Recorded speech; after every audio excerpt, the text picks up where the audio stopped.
गणतंत्र दिवस के पर्व कई महीने में खास हो जाते हैं। खास होने के साथ अभी हम खड़े हैं लोक स्वास्थ्य यांत्रिकी विभाग के जो झांकी है, और झांकी एक ऐसे बनाया गया ताकि लोगों ने बता सके कि विभाग कौन कौन सी योजना लागू करते हैं। हमारे बीच बड़े भैया, सर आपके क्या नाम है? उमेश कुमार। अच्छा, ये झांकी ला के प्रयास का कारण हुए जैसा कि जल जीवन मिशन जो है केंद्र सरकार की योजना है। जी।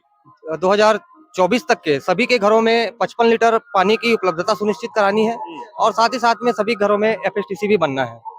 और हम चाह रहे हैं कि धमतरी जिले में साथ ही साथ में सभी छत्तीसगढ़ में 2024 तक के इस लक्ष्य को हमको प्राप्त करना है। अभी देख रहे हैं झांकी में क्या क्या दिखाया गया है। झांकी में हमारी जो स्कीमें हैं उसमें सोलर पैनल है, सिंगल विलेज की कुछ स्कीमें हैं, रेट्रोफिटिंग की कुछ स्कीमें हैं और ये जो झांकी बनी है आज की 26 तारीख की वो मुख्यतः प्राथमिकता के आधार पर कमार जातियों को प्राथमिकता के आधार पर हम लोगों ने उनको प्रदर्शित किया है कि कमार जातियों को सभी प्रकार की सुविधाएं उनको प्रोवाइड करनी है, चाहे जल हो चाहे खाद्यान्न हो।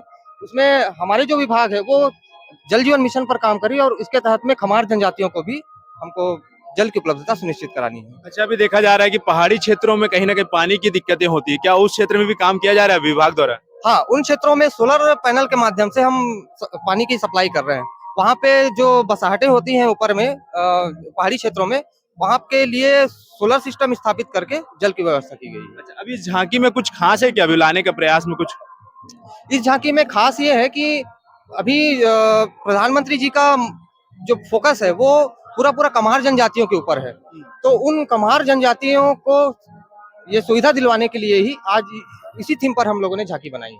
अभी देख रहे हैं कि झांकी की बहुत सारी चीजें हैं। एक बच्चा बाहर निकलते हुए दिखाई दे रहा है और कहीं ना कहीं कमार जनजातियों को इसमें विशेष तौर पे उल्लेख किया गया है। और सर जैसे बता रहे थे कि इसमें बहुत कुछ खास कमार जातियों के लिए, तो सर इसमें फंड का कितना प्रावधान रहता है?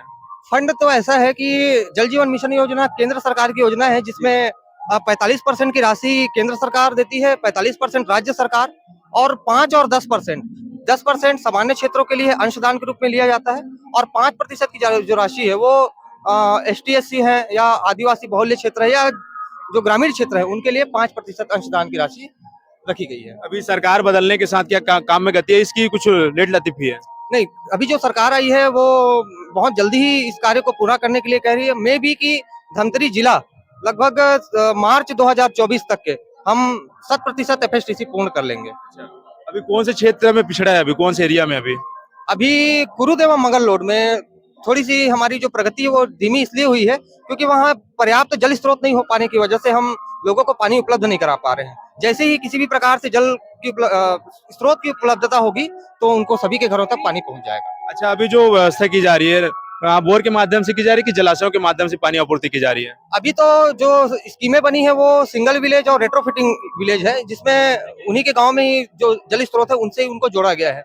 अगर बाय द वे पानी की व्यवस्था नहीं हो पाएगी बाद में तो मल्टी विलेज स्कीम यानी कि जैसे हमारी घटुला नगरी जल प्रदाय योजना है, सोंडूर बांध का जो पानी है उसको मल्टी विलेज स्कीम के माध्यम से हम गाँव तक पहुँचाएंगे।